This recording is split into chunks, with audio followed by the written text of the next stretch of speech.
hope you all are doing well. I'm Ratika, your host for today's enlightening session where we will deep dive into the transformative world of AI. Before we start our session, I request all the participants to please mention their name and their location in the comment section. We're also going to have a Q&A, and I encourage all the participants to have an active participation. Also, if you have missed watching our past session or you want to rewatch it or you want to share it to your friends or colleagues, you can visit to Growth Sutra YouTube channel. I'll be sharing the link shortly after our session ends. So we have our past two sessions on 2020X vision in the month of November and December, and we are having this session focal point with AI today. And we'll be continuing this series for one more month, or maybe for if you like it, you can tell us, and we continue for the months also. The topic will be 2020X Vision, the AI Change Maker, which is going to be held on 15th February. You can register it for this session. I'll be sharing the link in the comment section. So, without wasting any time, let's start our session. And let me quickly introduce you to Vishwendra Verma, who is the founder and CEO of Growth Sutra and host for today's session. So, over to you, Vishwendra. Thank you, Ritika. Hello, everyone. It's my pleasure to welcome you all to our 2020X Vision, the focal point with AI session. You might have heard an adage, inch wide, mile deep. That adage is to emphasize the focus approach to our endeavors with a highly, in terms of the approach that we can take for any endeavors that we are pursuing. And that can actually increase the potential to win. So today our discussion is on exploring this focus approach, and we are going to do this together with AI. We have the privilege of learning from an incredible panel of industry experts who will share their insights on leveraging AI to determine strategic focal points across business functions. So we have Dennis Roman, who is the founder and CEO of Roman Numbers. We have Melroy, he's the founder of MCMK. Atul is the founder and CEO of Vayushop, and Anshuman, who is the alliance director with Lumic AI. So I welcome them all. Let me add them to the stage.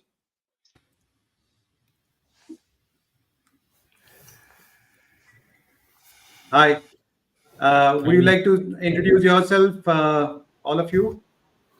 Dennis, to start with you. Oh, thanks, Vish. welcome to our audience. This is delightful. What a great subject for today. Over to you, Melroy. Yeah, thanks, Dennis.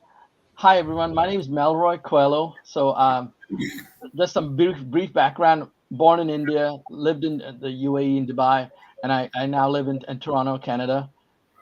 Well, thanks so much. Over to you. Anshuman? Sure, Vish, thanks. Good evening, everyone. Warm welcome to people in Delhi with the temperatures freezing here. I'm based in Delhi. I bring about 2 decades of experience. Been there, done that, and it's a privilege to speak about AI today with our esteemed panel. Thank you. Over to you, Vish.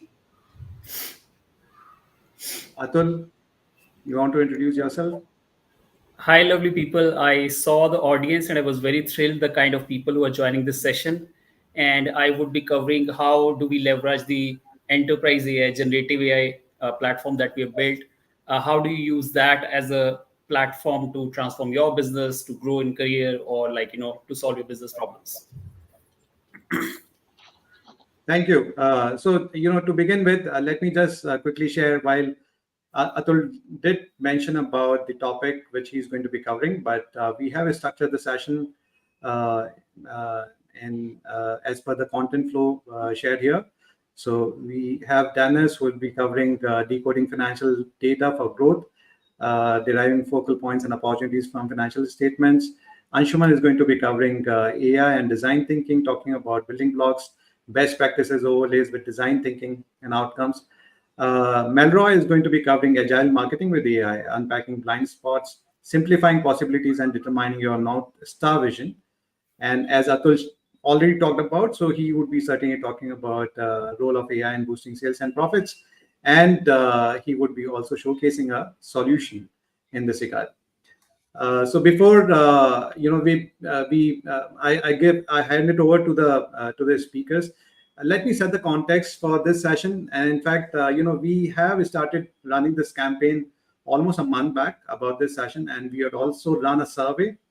The question is, if you are a founder or growth leader, what major obstacle hinders you in defining a strategic vision? We had 4 options: complexity, B, or data overload, C, lack of clarity about future, and D, leadership misalignment. So if you have, that's my request to the audience. If you have any, thoughts or any response here, you could share your response in the comment box. You can select A, B, C, or D, and that will help us to understand, how you are catching up with this specific topic. However, when you look at the reason why we identified these 4 areas, because this is what actually are the bigger bottlenecks, especially when you are thinking about defining your strategic vision. Complexity, overwhelming. If you look at the industry dynamics, that adds a lot of complexity to the way you are running your business.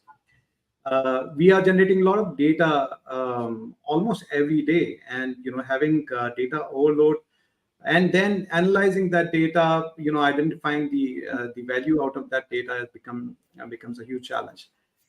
The other thing is, of course, there's lack of clarity about the future. The vision is missing, and that actually also is a bigger bottleneck to the strategic vision. While last, the leadership misalignment is another one, which is again a key critical area that needs to be looked at. So while we are awaiting responses from the audience, let me show you what response we got as part of the survey that we have done. So if you look at the 4 options, most of the responses that we have got is for data overload. That actually is a bigger bottleneck, perceived by various founders and growth leaders. Second is complexity. Third is leadership misalignment, and last is the lack of clarity about future. So, of course, this session we are going to talk about how we can leverage AI to manage data and to, in fact, navigate the complexity, the industry dynamics. Before we do that, let me also share some bit of more insights in terms of the business model that we have, and how do we see the focal point. So we normally have a business which is being built around values and capabilities, and then you have the future state, wherein you have you define the future state on the basis of the context, in terms of timing, in terms of goals, in terms of the direction that you want to see for your organization. However, there is no straight road. So there are a lot of ups and lows, highs and lows, which are there as part of this road. And that's where it's very important to identify the focal point. Now, when we look at the focal point, we normally look at 3 different areas, which are, which is a customer lens, to understand a customer perspective. Second is the employee lens, how employees see our organization or our brand as employer friendly, or what is the vision that they assign to the business model. Then what is also important is to assess our business model as compared to the competition, and that's where the competitor lens is important.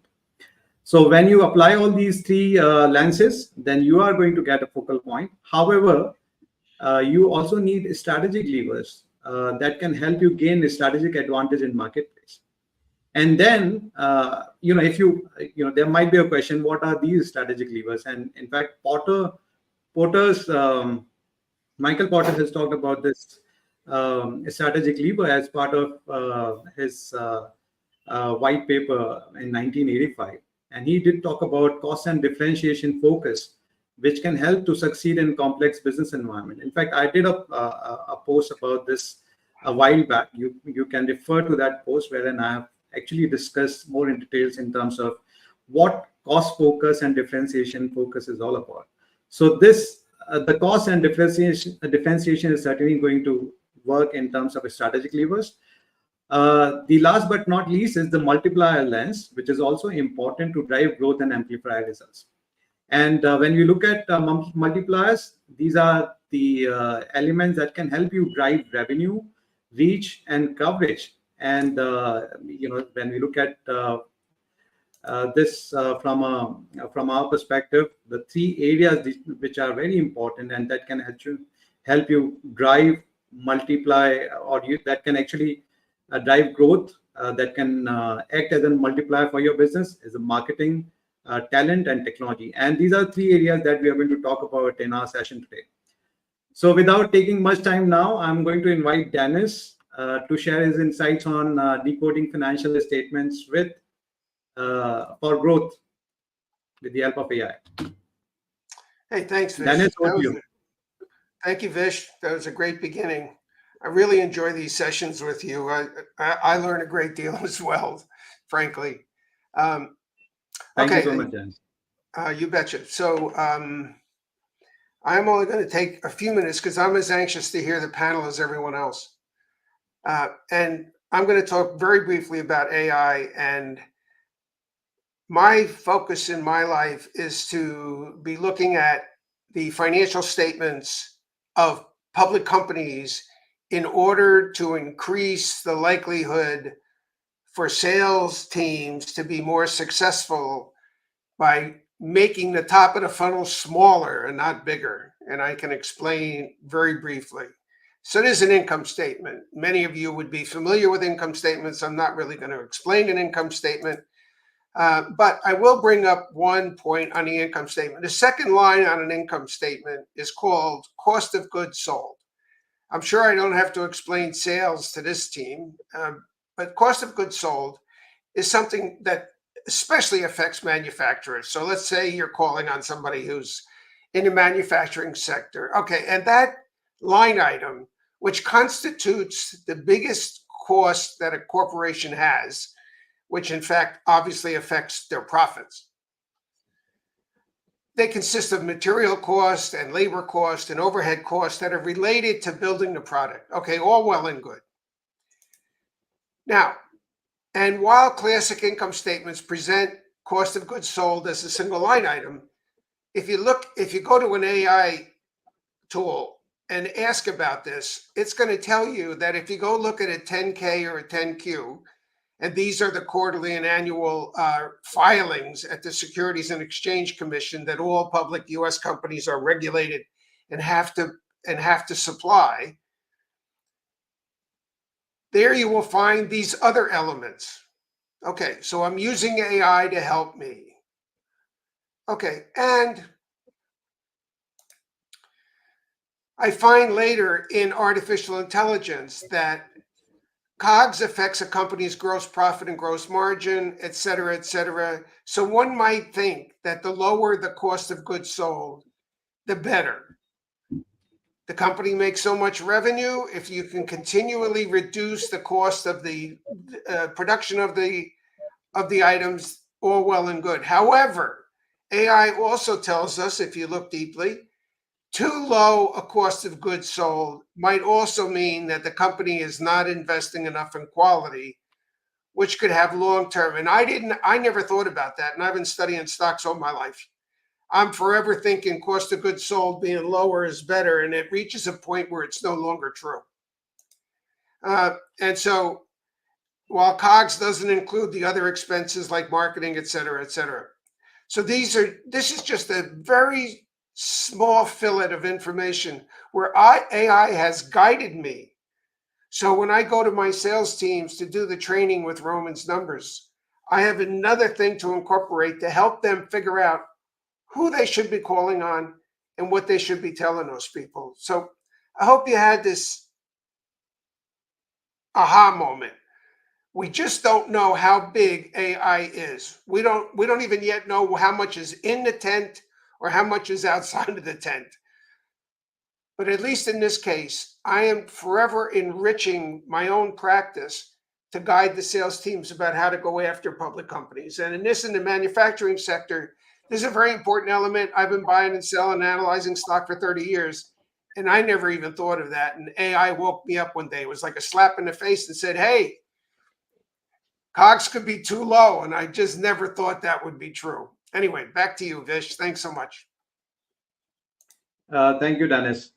So if I may ask, what are some common blind spots? Look, you have been talking about the financial statements, reviewing these financial statements to primarily, identify the value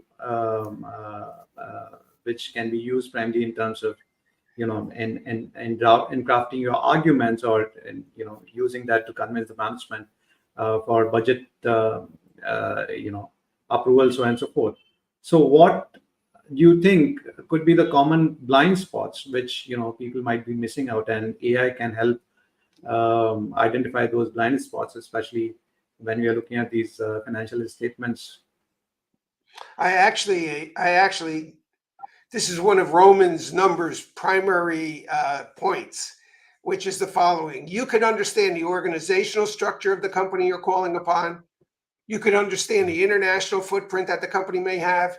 You may know the CEO personally, for all the heck I know, right? You could study a company until the cows come home, all well and good, and I recommend that. Here's my rule of thumb. Can you describe in less than a minute how the company you're calling upon makes money? I want to tell you, almost no one can. We all think we understand it.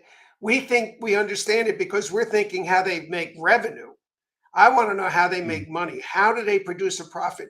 If you could be articulate on that one point, it dwarfs what the competitors know about that company. It literally dwarfs, because we all think we know how the companies, we don't. We really, really don't.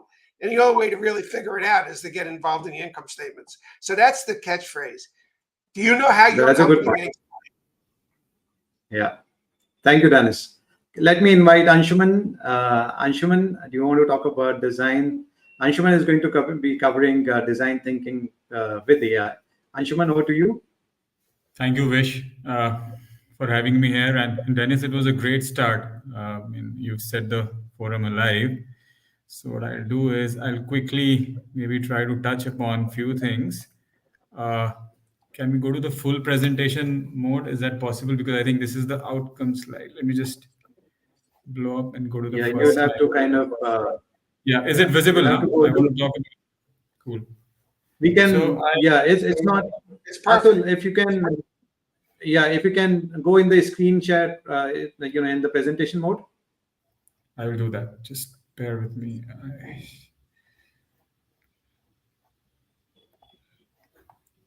I mean, it's even big enough like this, though. I mean, okay, wonderful. Cool. Awesome. All right. So I think we lost some time just to cover ground. Two very powerful concepts, AI and design. But sometimes, when we are, doing artificial intelligence, we kind of tend to ignore the basic play of design in that, right? Now, what AI essentially does is that, all of us know here, we need data, we need to learn from that data, and we need to reinforce, learn, and then go back and do various sort of things that we have to do, whether it's your Alexa at home or anything else that you're doing. Atul is going to talk about generative AI, so the way ChatGPT and other stuff have disrupted our world. So that's what essentially AI is, right?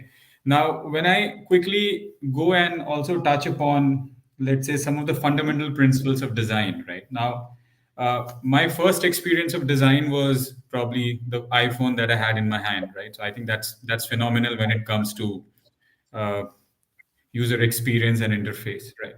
Now, at the end of the day, what these two, should I say, philosophies or methodologies have in common is that they have the user in the center, right? It's somebody who's going to use them, right? Whether you are, let's say, asking Alexa to do various things, or you want your design to kind of look the best, whether you're developing a product, right? Somewhere I feel that in terms of commonalities, it's the user who's going to kind of get impacted. So when we are building an AI model, which is for our own benefit, I think what's most important is that we have to have the core user in the hindsight, right? And we got to go make sure that he has the first feel of the product or the model, right? And before we actually make it live, so there is an iterative process that you kind of go back and forth and test with the user, right? And what's extremely important, I think, in both of these things is that, and a lot of experts have spoken about it, especially in artificial intelligence, is to have empathy. So somewhere I feel that when we are doing an AI, or when we are building design, I think you have to have that basic element of empathy in play, right? For whom are you doing it? So I think at the end of the day, it revolves down to the user. And if we have the right design gone into artificial intelligence, I mean, it can do wonderful things. It's already doing a lot, right? Whether you talk about improved healthcare or banks cross-selling and upselling. If you must be getting calls from various parties, they want to do, if you gotten a home loan from them, they want to give you a vehicle loan, and so on and so forth. And similarly, from the government's perspective, I think they can be more citizen-centric, when they're delivering. And when it comes to mitigating risks, I think it's another phenomenal angle where you can stop things like anti-money laundering, because you can learn from past transactions. You can have mechanisms which are built in to kind of mitigate these risks in advance, right? Last but not the least, all of us, whether it's at the personal level, organization level, leadership level, or at the user level, what we got to be careful is that while we talk about increased productivity, which is definitely an asset, at the same time we got to make sure that we are focused, right? And I think I'll also quickly touch upon that core thing that at least I have that fear. I'm sure that people who are doing AI and ML, and they also feel about it, that what is the extent that their data is protected, how much of their private data is. We have had incidents in the past where things have been compromised, right? So we know about it. So I think with these two things coming in together, I think a lot of wonderful things can be done. We can also build in measures to kind of protect privacy, have better governance in place, and kind of at the end of the day, focus on outcomes. How can the user be benefited by doing both the things right? So I think this is what I wanted to talk about. I think at the end of the day, we all boil down to no AI will work, right, if we don't have data. And where is this data coming from? It's coming from you and me. We are using mobile phones. We are going on the internet. We are doing a lot of other things, right? That is a place from where AI is learning, and then models are being built and things are being done to kind of cross-sell and upsell. So with this entire story in mind, so I think even with ChatGPT and things like that, while we use them, I think how I would want to leave, or one point that's a key takeaway for me from this entire conversation, is that we got to make sure that things have both positive and negative aspects. So we want to make sure that we are using AI. We are building in the right design and using it for the benefit of ourselves, our employees, our society, right? And make sure that we have better governance in place. I think this is pretty much it. If I'm open to questions, and I want to keep it short so that we can. Yeah. I request the audience to share their questions in the comment box, and we are going to take up these questions, with the speakers. While Anshuman, you were talking about this AI building blocks, I just want to ask you in terms of what. So you did talk about some of the areas, some critical areas, which are and then there are instances of privacy, data privacy, and so on and so forth. Yeah. But especially in an enterprise level, who should be more accountable, in terms of if there are any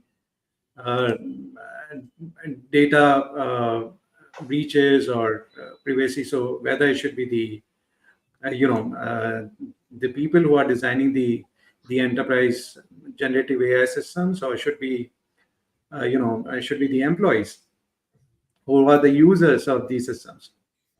Great question, Vish. So I believe in a simple concept. I think it should be a shared responsibility model, right? You need to know, just to give you an instance. So if you are writing a code for your end customer and you go to a generative AI platform without naming that, and you put the actual code there, right? So you face a serious risk of the code being compromised, right? Now, so while somebody has built that system, so and there are vulnerabilities in that, and it allows you to also cross the path, right? But at the same time, you got to have that common sensical policy in place within the organization, clearly calling out that these are the boundaries. You can go there and test things, but when it comes to the actual customer data, we have to be extremely careful not to compromise or share anything which might have an impact for you, the organization, as well as the end customer. So this is how I look at it. It has to be a shared responsibility model. You can't have one person Yeah, accountable. I agree. I concur with what you shared. I think the governance model is putting, is getting pulled now by various organizations and various, experts who are kind of building those frameworks. But yeah, we are going to have a wait and watch till the time the right governance structure is in place. But there's a question for Dennis. It's from Anuj.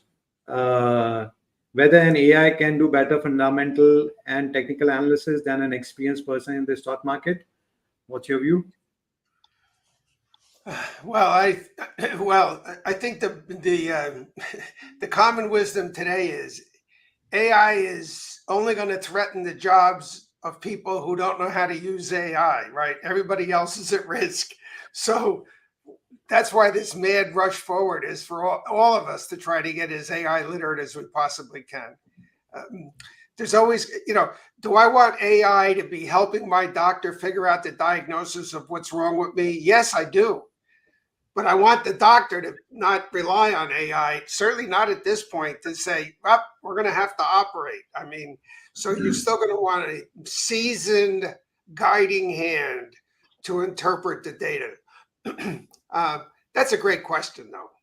We are all at risk, whether we're really AI experts or not.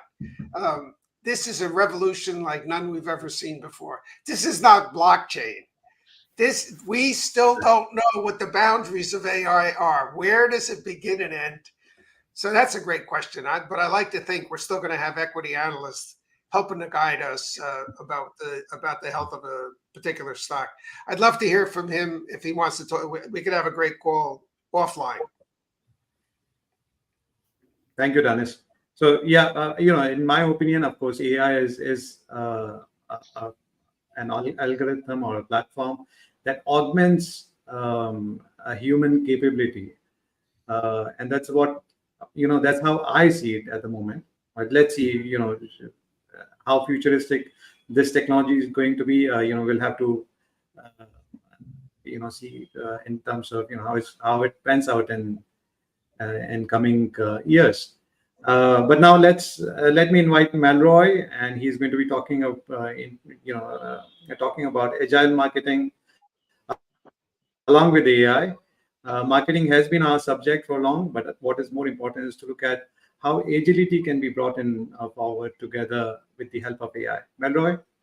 Yes, thanks so much. Thanks so much, Vish, and great, Anshuman and Dennis. Really insightful. Hello, folks. My name is Melroy Coelho. I'm with MCMK, the founder of MCMK. It's a growth marketing venture studio operating out of Toronto, Canada. I appreciate the opportunity to provide strategic insights to leverage generative AI in agile growth marketing campaigns that impact the customer journey for ventures that we work with. So, creative applications of generative AI can be instrumental in identifying blind spots, simplifying possibilities, and decoding the strategic focal point of startups and scale ups in several ways. Generative AI can analyze large volumes of data on current and emerging trends to identify potential challenges or opportunities. Generative AI can simulate multiple viewpoints or solutions to a problem, highlighting blind spots in strategic planning or creative thinking.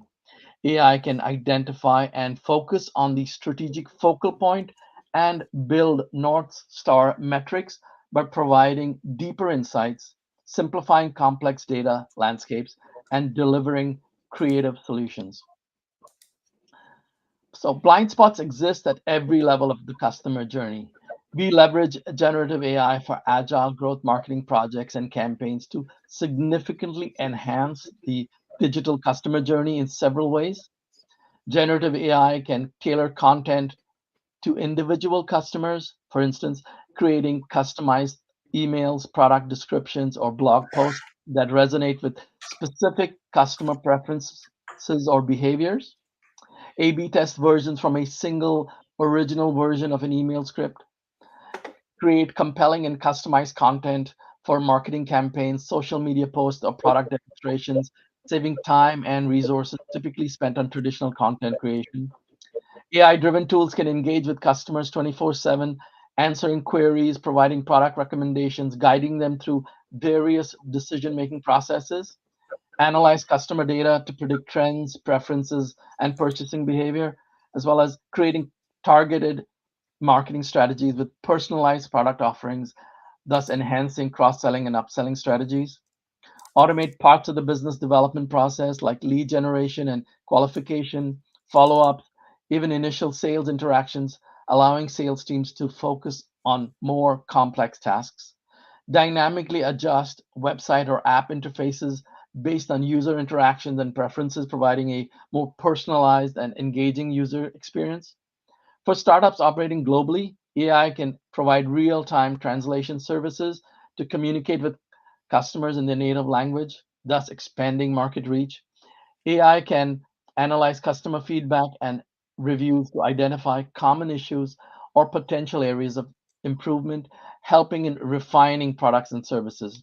By integrating a generative AI into the digital customer journey, startups can not only streamline their sales cycle but offer a more personalized, efficient, and engaging experience to their customers. And then on to my last slide. So three North Star focus areas where we utilize generative AI are growing top of the funnel, shortening the sales cycle, land and expand customer engagement. So generative AI can be an invaluable tool in the top of the funnel stage, where generating leads and establishing initial contact are critical. AI can analyze market data, prospect profiles, and patterns to identify potential leads that match the business's target demographic. Chatbots and virtual assistants can engage potential leads on websites or social media platforms, providing instant responses and nurturing leads until they are ready for human interaction.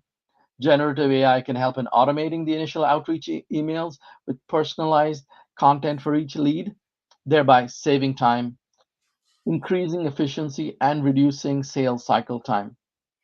AI can enhance customer relation management systems by updating the lead information, tracking interactions, and suggesting next steps, keeping the sales pipeline organized and efficient.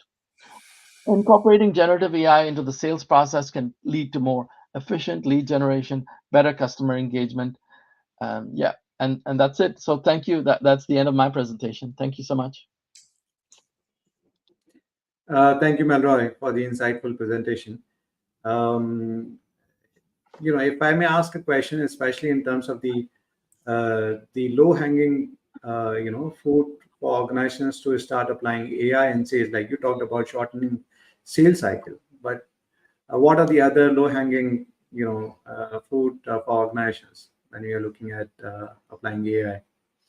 Yeah, so that's why it's kind of these three are the ones that I tend to focus on, because we, even when I work with folks, founders and so on, they kind of a lot of times want to boil the ocean, do a lot of different things, and then ultimately, after a month or a quarter, we realize that these three are the kind of the important ones and low hanging fruit as well, because these are the metrics that you want to showcase your stakeholders and that are going to define your sales traction and so on. So I mean, it's about that funnel, making sure that you're, as Dennis as well described it, reducing that funnel so it's not such a large funnel, and you're bringing it down, and these are the three things. get the leads from the top of the funnel, reduce the lead time to convert them into closed wins, and then repeat scalable, repeatable process to do this again and again, rinse and repeat. Thank you, Melroy. Okay, and let me now invite Atul, who is going to talk about how AI can be leveraged to boost sales and productivity. And that's the use case that we are going to see today. Atul, over to you. Yeah, Vishwendra and everyone, are you able to see my screen? Yeah. So guys, I want to start with one deep question, which is going in minds of all the humans. Is it going to take my job, or is AI going to help me grow in my enterprise? At the end of the day, every human is thinking about this somewhere in one form or the another. So what I'm going to tell you is that the focal point of AI is nothing unless we have the leaders in the enterprises who can transform the businesses. As Dennis said, it has to be directed towards the business goals, like how this is impacting my sales, how this is impacting my profit. And this cannot be done without the experts like Melroy or Anshuman, because they know the business, they know the enterprises and all the audience in this meeting. So my point is, like, AI is powerful only when people are going to use it in an appropriate manner.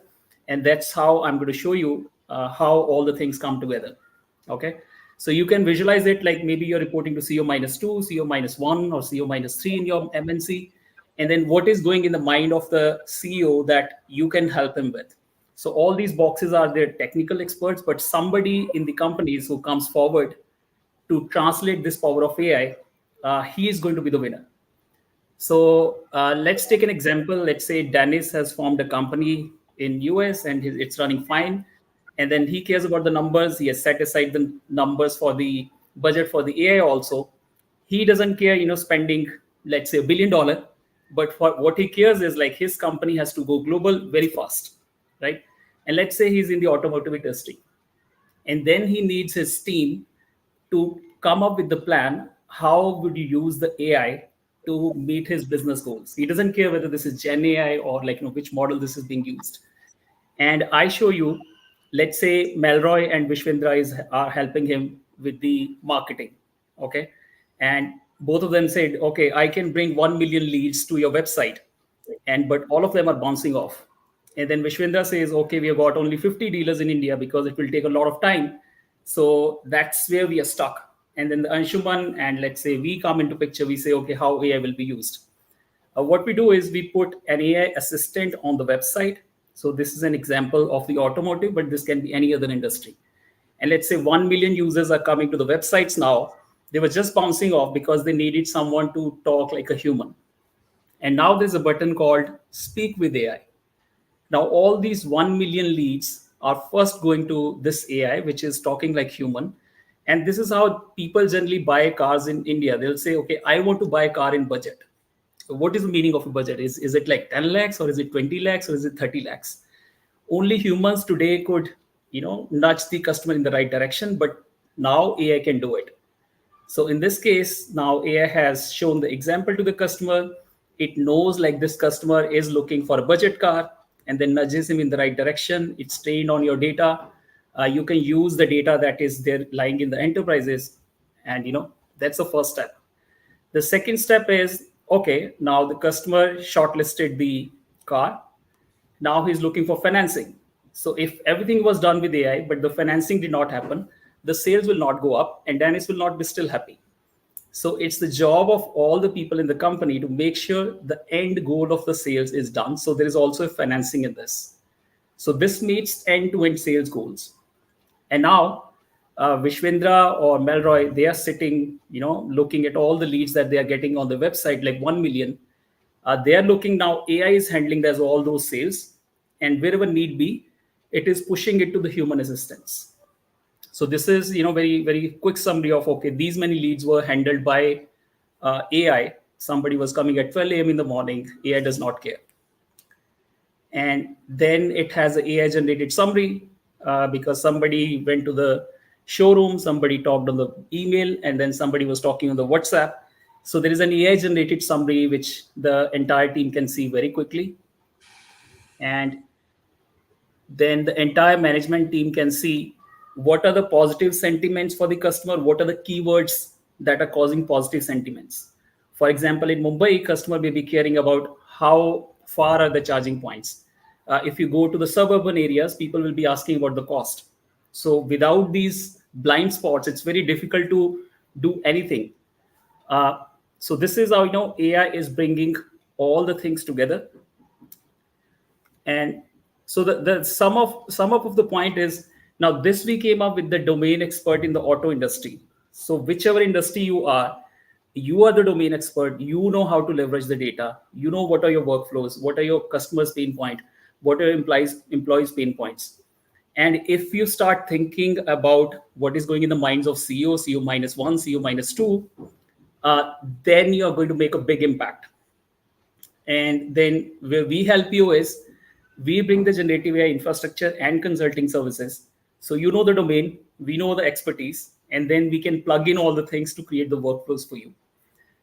So, I mean, all in all, I'll just sum up on this note that the focal point of AI is, as long as there are domain experts. If there is no domain expert, there's no business use case. AI is just another technology. So it's very powerful with the domain experts.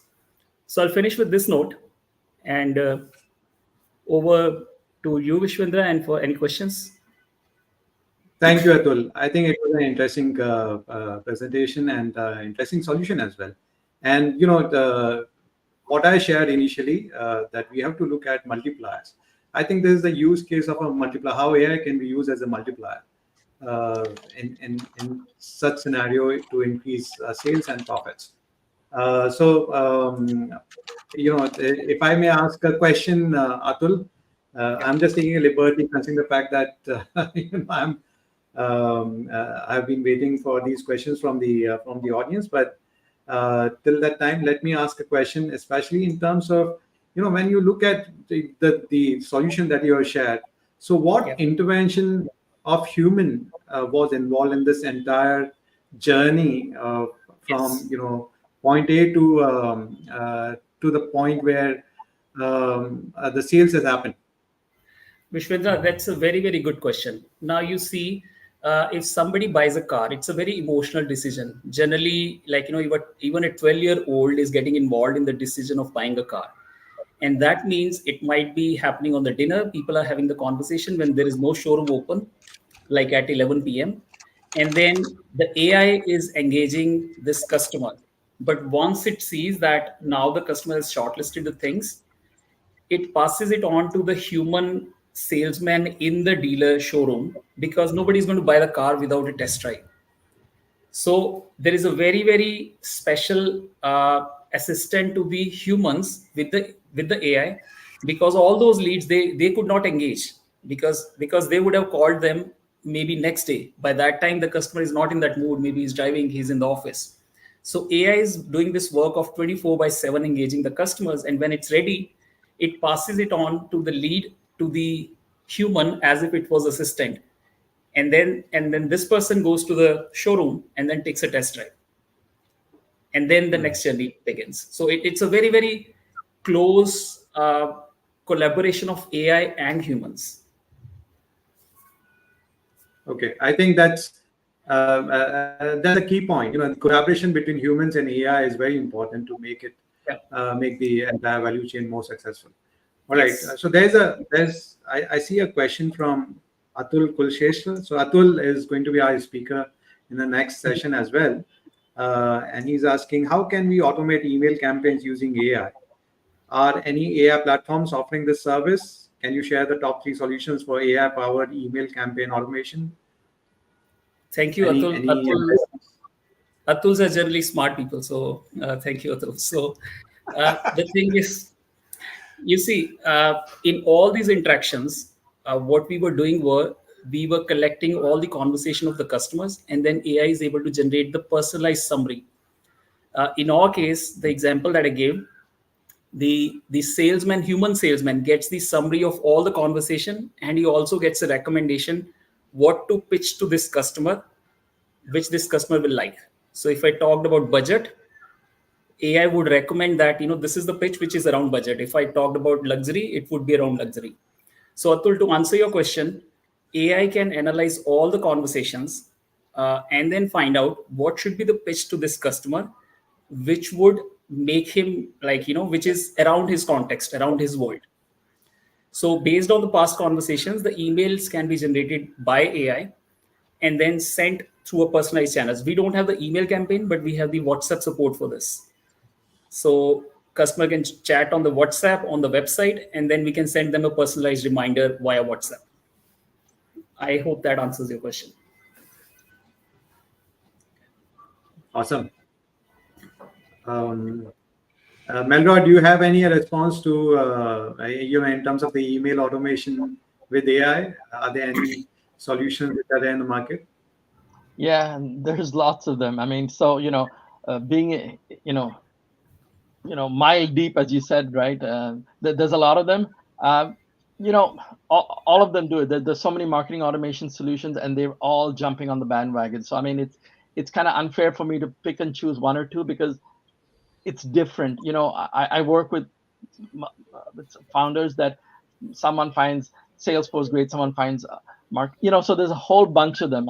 It's unfair for me to unless we understand your process, and that's the key thing for me. For me, it's people, processes, and technology. Those are key areas, and all of the two in order to define the MarTech stack.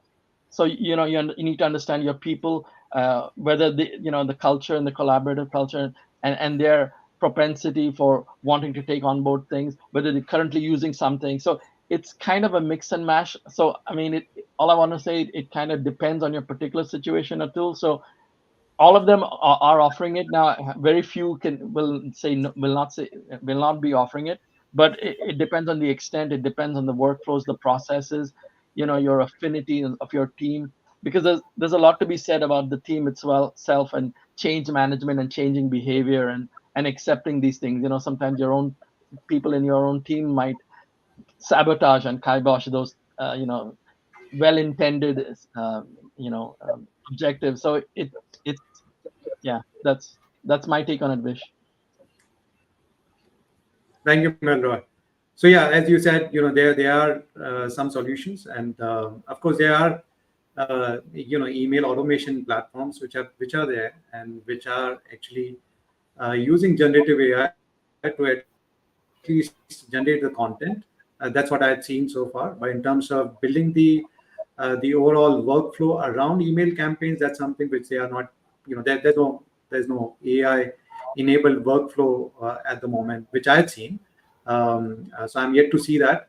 But yes, in terms of some aspects and email generation, as what Atul also mentioned about, so that's email can be generated with the help of AI on the basis of the customer behavior or the insights that we have.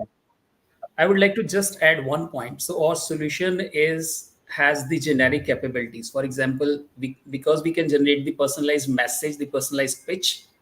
If you need it to be customized through your email, that's possible. So our infrastructure is pretty generic. That's what I call it will be domain specific workflows. So if you have any need, just reach out to me over the LinkedIn. Sure. Thank you so much, Atul. So I believe we are towards the end of our hour, and I'm sure this entire session might be of help for the audience who have been there patiently listening to our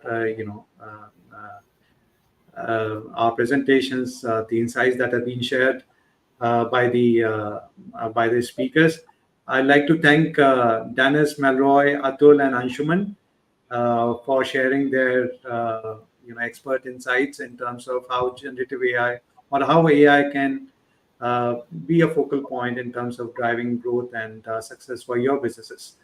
So as the theme goes, the critical point is the focus approach, and if we can focus our efforts, we can certainly see a lot of success and